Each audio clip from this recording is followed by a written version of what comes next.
je vais envisager la littérature comme un espace d'appropriation du savoir dans les mémoires de Marguerite de Valois. Et le texte que je ne lirai pas en entier est disponible si vous le souhaitez. Donc Marguerite de Valois a été reconnue de son vivant comme une femme très savante, ayant elle-même créé des lieux de construction et de transmission des savoirs au-delà du mécénat de fondation d'institutions, notamment dans la forteresse d'Usson en Auvergne, que vous avez sous les yeux, où elle fut enfermée pendant 20 ans, et à Paris, dans l'hôtel qu'elle fit construire rue de Seine au début du XVIIe siècle. Elle a aussi contribué à faire vivre la cour de Nérac que les reines de Navarre précédentes avaient créée. Dans ces différents lieux de culture mondaine, la reine fait vivre les savoirs de l'automne de la Renaissance qui sont en pleine transformation. Les dédicaces et les témoignages montrent qu'elle apparaît comme la protectrice de textes caractéristiques d'un humanisme érudit ou bien d'une littérature plus mondaine destinée à s'épanouir au XVIIe siècle. Marguerite de Valois a laissé peu de témoignages sur ces lieux dans ses lettres ou dans ses mémoires. Elle passe également totalement sous silence les leçons qu'elle a pu recevoir enfant ou jeune fille. Enfin, l'un des épisodes célèbres de sa vie intellectuelle est celui de sa participation aux premières séances de l'Académie du Palais, c'est-à-dire du Palais du Louvre, créée pour son frère Henri III par Guy Dufort de Pibrac en janvier 1576. Les mémoires ne disent rien de cet épisode. Ils racontent en revanche la captivité de la reine de Navarre dans le Palais du Louvre en février-mars 1576, et ils en font un moment décisif de l'apprentissage intellectuel et même une scène fondatrice de la naissance de l'écrivaine. La chambre dans laquelle elle est enfermée devient un lieu à soi, abritant une conversion à la lecture, à la méditation et à l'écriture. Les mémoires proposent ainsi de transformer le lieu d'exclusion sociale en lieu de création littéraire.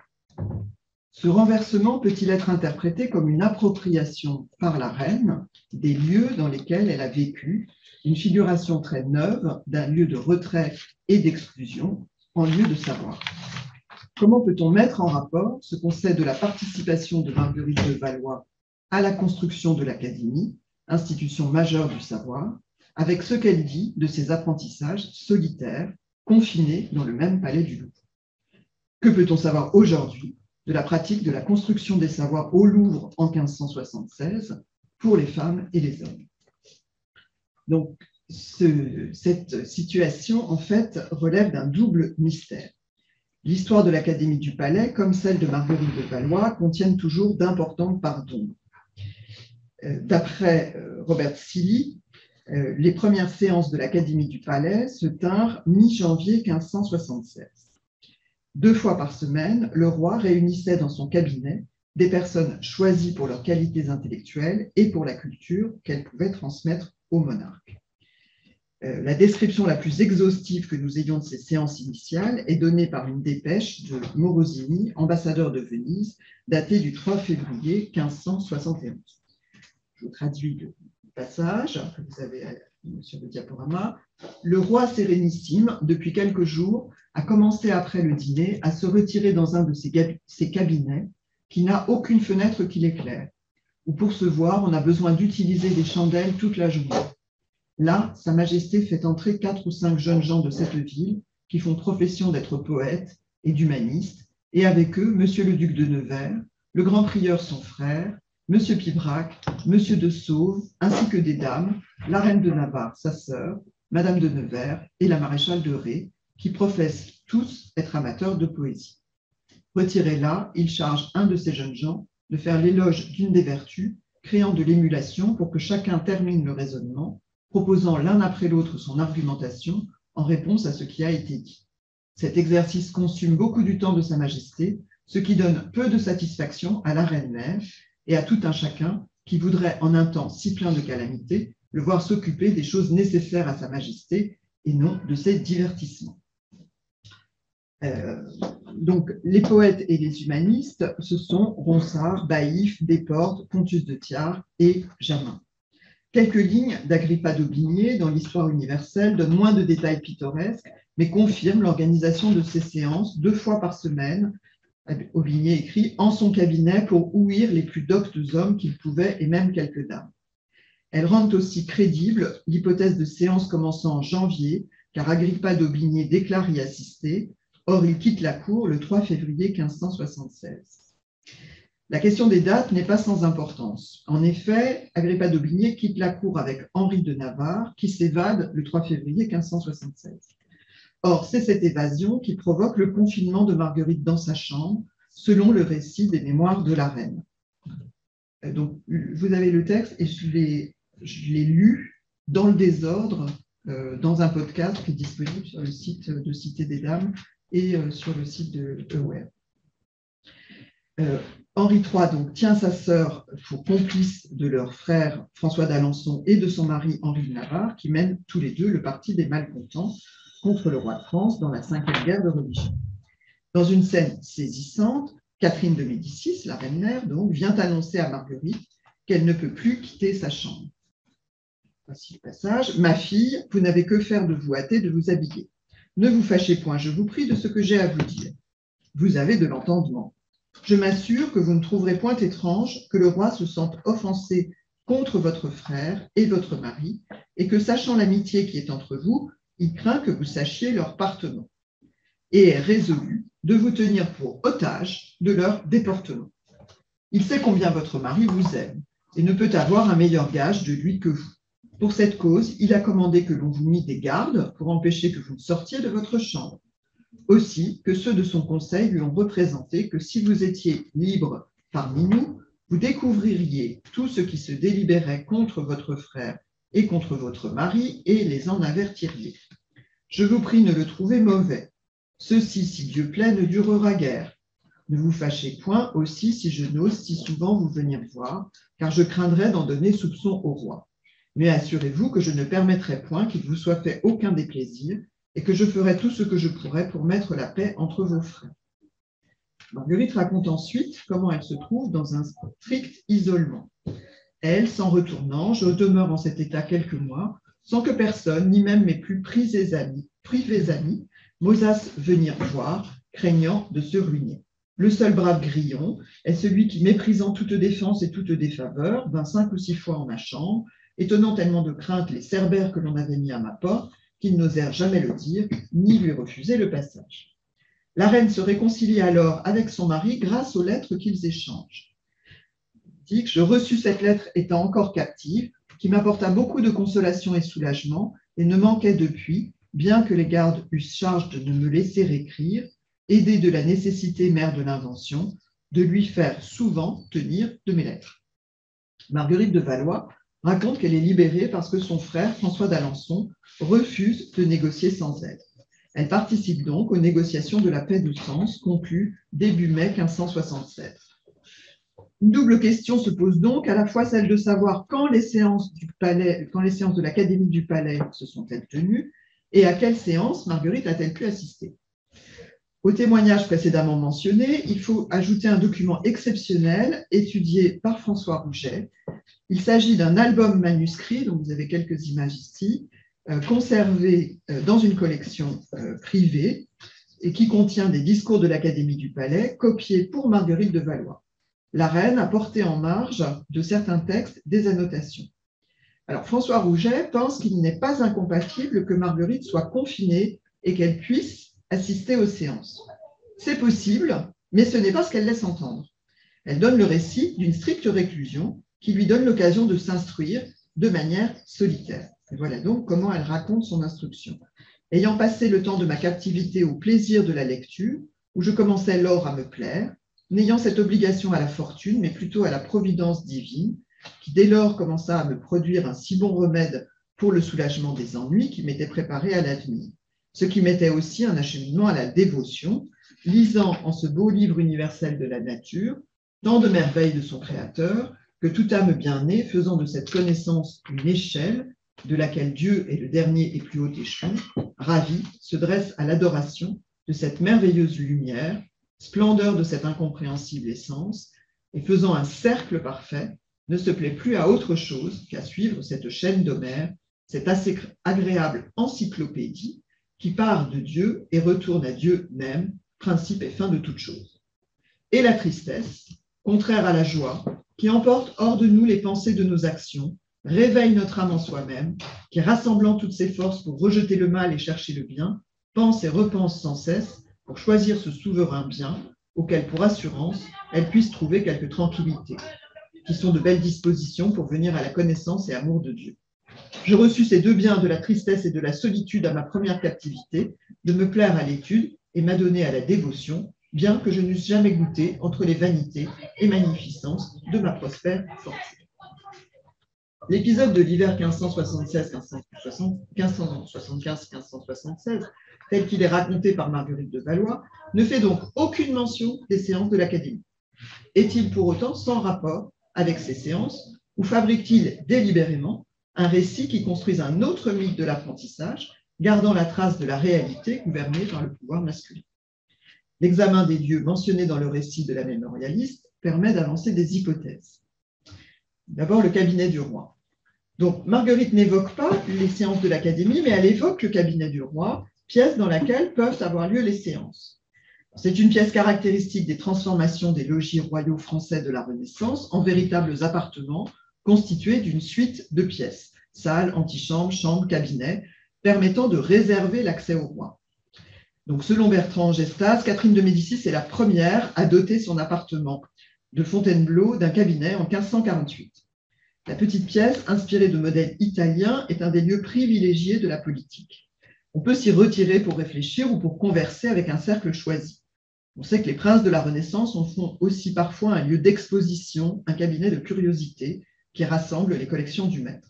Le cabinet est ainsi un lieu de mise en scène de la personne princière, désignée comme riche d'une intériorité qui lui permet d'avoir du goût, du jugement et d'exercer une maîtrise du monde qui commence par une maîtrise de soi-même.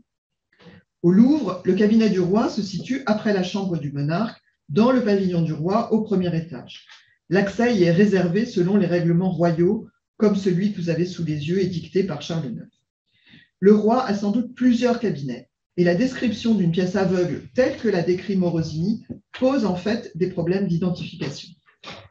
En revanche, il est significatif qu'Henri III place les séances de l'Académie dans le Louvre, alors que l'Académie de poésie et de musique favorisée par Charles IX se réunissait dans l'hôtel particulier de Jean-Antoine de Baïf, et qu'il choisisse ce lieu miroir de la personne royale dont l'accès est réservé. Comme l'a montré Robert Silly, le roi est le destinataire du savoir prodigué. L'interprétation donnée par Morosini associe ces séances à des diversions qui éloignent du politique. Robert Silly explique que ces réunions prennent la place de celles du Conseil du roi, dont Henri III vient de définir la périodicité dans son règlement de cour. Depuis le début de son règne en 1574, la cinquième guerre de religion l'oppose aux malcontents, dirigés par son frère Alençon et son beau-frère Henri de Navarre. Le contexte permet de comprendre les critiques exprimées. Pourtant, dans la représentation humaniste, développée par exemple par Ronsard, les savoirs ne divertissent pas le roi, ils accomplissent sa formation. Or, Henri III était peu savant jusqu'à son retour de Pologne. La création de l'Académie du Palais témoigne donc d'une conversion au savoir qui sera confirmée dans la suite du règne. À la suite de Robert Silly et de Nuccio Ordine, on peut y voir une tentative très intéressante de penser le politique avec la philosophie, et notamment avec la philosophie aristotélicienne de l'éthique et avec celle des passions. Le cabinet est un lieu parfaitement adapté pour qu'une petite société choisie mène des réflexions éclairées sur des problèmes généraux en résonance avec l'actualité. Cependant, en soustrayant cette société au regard, le roi favorise son association avec un secret de mauvais aloi. La description de l'ambassadeur rend ainsi compte d'un mélange de méfiance et de fascination pour les réunions de l'Académie, mais aussi d'une transformation de la relation entre savoir et pratique politique. Dans le contexte des guerres de religion, le modèle humaniste du roi philosophe, prôné par Erasme ou Amyot, est concurrencé par un modèle de roi pragmatique que l'on trouve chez Comines, Tacite et Machiavel. Ce dernier modèle est associé à Henri III, qui de fait se fait lire Tacite et Machiavel. Le savoir qui garantissait la vertu des bons rois, dont le parangon est François Ier, devient dans la littérature qui attaque Henri III ce qui isole le monarque et le pervertit. Le cabinet est un lieu symbolique de cette transformation. Alors que le studiolo de la première Renaissance exaltait les vertus du prince en les multipliant par ses reflets, le cabinet d'Henri III est pour Morosini le lieu du retrait dans une oisiveté intempestive et pour la mémorialiste, le théâtre ridicule d'un pouvoir qui s'épuise dans un exercice autoritaire déplacé. En effet, si elle ne mentionne pas les séances de l'Académie, elle fait du cabinet le lieu dans lequel son frère la convoque pour lui annoncer sa libération. Or, cette annonce est suivie de la longue évocation du paradoxal bonheur éprouvé dans la captivité de la chambre grâce à l'instruction et à la méditation solitaire. Elle a été convoquée dans le cabinet par Catherine de Médicis, qui a préparé l'entretien en s'assurant que Marguerite collaborerait bien au pourparlers de paix avec son frère François. Et vous avez la phrase ensuite qui dit, le début de phrase qui dit cette convocation dans le cabinet par le roi. L'annonce de la levée du confinement dans le cabinet du roi marque la réintégration de Marguerite de Valois dans l'action politique royale et le retour dans l'espace personnel d'Henri III. Il me paraît donc significatif que la mémorialiste place des motifs clés de l'appropriation du savoir et de la naissance de l'écriture dans un lieu qui n'est pas le cabinet royal, mais qui est sa propre chambre. Que dit-elle donc de ce lieu? La chambre, c'est évidemment un lieu bien différent de la chambre à soi ou de la chambre à coucher que nous connaissons depuis le XIXe siècle et dont Michel Perrault a si bien fait l'histoire. On peut y mener à l'époque bien plus d'activités sociales que nous ne le faisons aujourd'hui. Marguerite de Valois s'y habille, nous dit-on, ce qui implique la présence d'une domesticité. Elle y reçoit sa mère et le seul brave Grillon quand elle est confinée, mais elle pourrait y recevoir d'autres visites en temps de liberté. Pourtant, la manière dont Marguerite de Valois évoque sa réclusion fait de cette chambre un lieu qui devient un lieu à soi, le lieu dans lequel elle devient la mémorialiste qui communique avec nous. En effet, l'écriture en secret des lettres à Henri de Navarre apparaît comme un modèle des mémoires. La lettre familière et pourtant politique est une matrice du livre que nous lisons, œuvre qui invente la forme des mémoires littéraires et en sera le modèle incontesté sous l'Ancien Régime. C'est dans cette chambre, devenue donc en partie une chambre à soi sous la contrainte du confinement, que Marguerite de Valois apprend à faire de l'écriture un moyen de communication ambigu et efficace qui dissimule le politique sous le registre des impressions subjectives. Or, cet art, le récit suggère qu'elle a pu l'apprendre de sa mère. La visite de Catherine de Médicis, je vous ai juste remis les passages que j'ai lus tout à l'heure, prend les allures d'une véritable scène avec des paroles rapportées au discours direct. La chambre est un théâtre politique qui révèle le rôle des femmes. Chaque mot est pesé par Marguerite, qui reproduit en cela la parfaite maîtrise du langage comme instrument politique qui caractérise Catherine de Médicis. La mémorialiste montre ainsi le rôle que l'observation et l'imitation ont joué dans sa formation d'écrivaine. On se souvient aussi que Catherine de Médicis est une remarquable épistolière, ayant laissé des milliers de lettres. Denis Crouzet la caractérise comme une gouvernante d'écriture, qui sait établir un continuum entre l'oral et l'écrit. Ainsi, la scène impressionnante du discours de la reine trouve-t-elle sa conclusion parfaite dans la fin du paragraphe annonçant donc la transgression du confinement au moyen d'une écriture épistolaire clandestine, la première citation que vous avez. Marguerite de Valois fait ainsi de sa chambre du Louvre un lieu de création de soi et de création littéraire. Privée de l'influence que lui donnait son apparition dans les espaces publics du Louvre, elle s'approprie la culture et l'écriture comme des armes politiques qui vont lui permettre de jouer un rôle important dans les négociations de la paix de Sens et surtout lui permettre d'être celle qui façonne à sa guise la mémoire des derniers Valois. La méfiance de Catherine et d'Henri à son égard l'entraîne paradoxalement sur la voie de l'affirmation de sa propre conscience grâce au travail de lecture et de méditation qu'elle évoque à la fin de l'épisode. La chambre est ainsi un lieu de la transformation au contact des livres. L'expérience de Marguerite fait écho à la belle page de Du Bellay dans La Défense. Qui veut voler par les mains et les bouches des hommes doit longuement demeurer en sa chambre et qui désire vivre en la mémoire de la postérité doit, comme mort en soi-même, suer et trembler maintes fois, et autant que nos poètes courtisans boivent, mangent et dorment à leur aise, endurés de faim, de soif et de longues vigiles, ce sont les ailes dont les écrits des hommes volent au ciel. L'espace de la chambre humaniste, dans lequel on lit, on relit, on feuillette demain nocturne et journelle, dit Du Bellay, les écrits, se construit dans l'opposition avec l'espace de la vie courtisane du palais, comme le lieu d'une ascèse savante qui met en contact avec le divin. Marguerite prend soin de lier étude et dévotion. Pour cela, elle choisit de reprendre des métaphores littéraires qui font signe vers sa culture. L'échelle de la connaissance, grâce à laquelle les livres nous permettent de déchiffrer, dit-elle, le livre universel de la nature, rappelle la théologie naturelle de Raymond Sebond, autrement intitulé « Livre des créatures de l'échelle de nature » par laquelle l'homme monte à la connaissance de soi et de son créateur. L'inventaire après décès de la reine montre qu'elle possède toujours un exemplaire du livre dans la traduction de Montaigne, dont la première édition date de 1569. et on sait que c'est sans doute à elle qu'est dédiée l'apologie de Raymond II au livre 2 des Essais. Or, le premier conseil du théologien catalan, adressé aux fidèles, est qu'il rentre chez soi, et pour ce faire, vu qu'il a oublié son domicile, il est nécessaire que par le moyen d'autre chose, on le ramène et reconduise à lui. Et il ajoute, on lui présente cette belle université des choses et des créatures comme une droite voie et ferme échelle, ayant des marches très assurées, par où il puisse arriver à son naturel domicile et se remonter à la vraie connaissance de sa nature. La connaissance de soi, qui réside dans la compréhension de sa place dans l'univers hiérarchisé de la théologie chrétienne, s'exprime à travers la métaphore du retour au domicile. Le livre permet d'effectuer des trajets de l'extérieur à l'intérieur, de comprendre le monde à partir du lieu dans lequel le sujet peut assurer sa position. La connaissance qui s'y déploie réalise le cercle parfait évoqué par l'autrice. Il constitue au sens étymologique l'encyclopédie, constituée par les petits cercles de savoir enchaînés les uns aux autres. Le savoir encyclopédique permet de s'élever à la connaissance suprême, comme la chaîne d'or évoquée par Homère dans l'Iliade, en restant cependant dans la soumission à l'ordre divin. Ces métaphores sont fréquentes dans la littérature de la Renaissance. On les trouve en particulier dans l'œuvre de Lefebvre de la Bauderie, qui a dédié à Marguerite sa traduction du commentaire de Marcille Ficin au banquet de Platon. Vous avez la couverture à gauche. Marguerite possède aussi un exemplaire de la Galiade, long poème scientifique divisé en cercles, dont le nom dérive du verbe hébreu galial, qui signifie reployer et retourner. Je ne rentre pas dans les détails, il y a la même image dans l'Encyclie des secrets de l'éternité, dédié à François d'Alençon en 1570. Et cet ouvrage se présente comme une démonstration de l'existence divine. Et selon un modèle néoplatonicien, l'organisation géométrique démontre l'existence des intelligences à l'œuvre.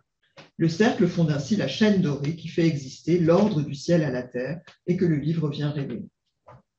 À son tour, Marguerite réinvestit donc cette topique dans les mémoires. Elle se montre l'héritière des lieux communs humanistes.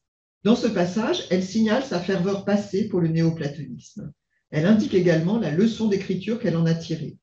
Les mémoires mettent en ordre les aventures du monde et leur donnent la forme circulaire de la chaîne dorée d'une histoire ressaisie par une écriture soumise au choix d'un sujet. Ordonnée à l'histoire de la naissance d'une autrice qui transforme les aléas de la fortune en nécessité mère de l'invention, les lieux du récit apparaissent comme les anneaux de cette chaîne, invitant à doubler le rapport de succession chronologique d'un rapport de causalité.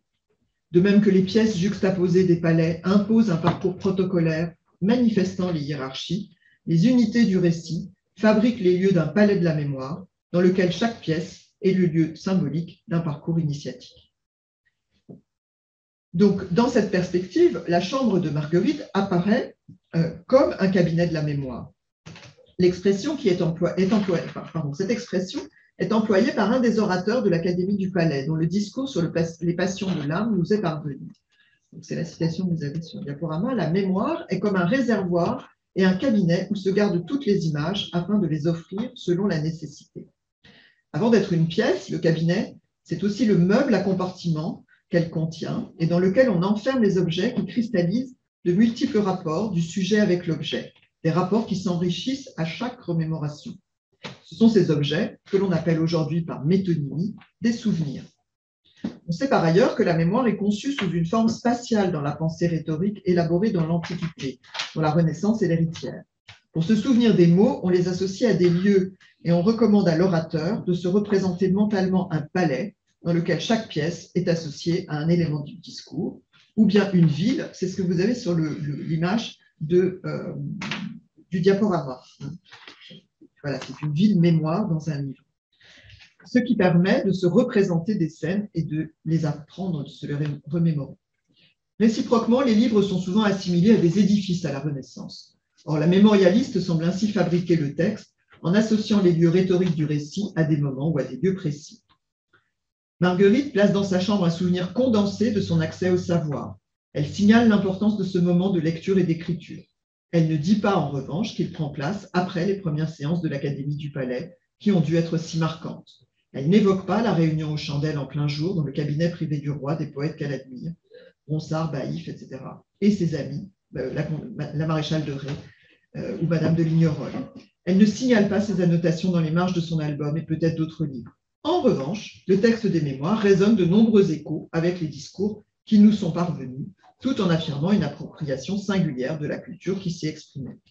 Alors, on a aussi, par exemple, des échos avec les discours, je vais résumer, terminer, parce que je pense qu'on est un peu, ça va.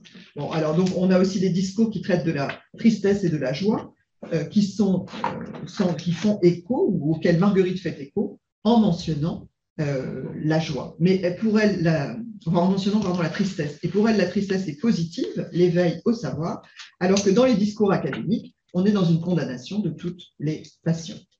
Le thème de la connaissance de l'âme fait lui écho au discours de la connaissance prononcé par Duperron, qui ne rejoint l'Académie que vers fin 1576. Duperron loue le bonheur de la connaissance qui permet à l'âme de se connaître en remontant vers la perfection divine. C'est la citation que vous avez. Donc, si nous tenons contrainte notre âme, resserrée dans les préceptes de la philosophie, elle pourra retourner au ciel et remonter aussi haut que le lieu d'où elle est venue. Or, la première philosophie et la première connaissance qu'il lui faille apprendre, c'est de se connaître soi-même et ce qui est en elle. On peut donc trouver des échos entre le passage des mémoires et ce discours qui relie foi et connaissance dans la perspective traditionnelle du XVIe siècle, selon laquelle se connaître soi-même, c'est connaître sa place dans la hiérarchie des créatures soumises au Créateur divin. On voit pourtant que Marguerite glisse très vite sur ce qui occupe plusieurs pages d'un long discours d'orateur et qu'elle choisit des métaphores poétiques, l'échelle, la chaîne d'or, là où Duperron proposait à Henri III, l'assemblée de non mixte que vous êtes va apprécier, les philosophes disent que Dieu reçoit les mêmes degrés d'obéissance en l'univers qu'un père de famille en sa maison. Donc, dans ces passages de ses mémoires, donc pour conclure, Marguerite fait donc de sa chambre une chambre d'écho du cabinet royal de l'Académie et un lieu d'appropriation personnelle des savoirs. Elle réserve le cabinet royal à la mise en scène politique et fait de sa propre chambre un lieu d'accès individuel au savoir à travers les pratiques de la lecture, de la méditation et de l'écriture. Les mémoires réorganisent ainsi la répartition genrée des espaces du savoir et du pouvoir. À Marguerite Lachambre, la transformation créative, l'appropriation des lieux communs au style naturel et personnel. À son frère, le cabinet, l'économie d'un savoir au service de l'exercice du pouvoir. Le silence des mémoires sur les séances de l'Académie correspond donc sans doute à un choix, celui de ne pas afficher sa subordination à son frère dans le domaine des savoirs et de ne pas risquer d'être associé à des savoirs machiavéliens qui trouvent aisément leur place dans l'imaginaire fascinant attaché au cabinet royal des Valois. La teinture néoplatonicienne de l'expression de sa propre fascination pour le savoir pourrait bien être en partie stratégique. Elle fait donc de la chambre le lieu littéraire de la fascination pour le savoir et du cabinet la métonymie du roi absolu, auquel elle dénie la représentation d'un roi philosophe ou apprenti philosophe.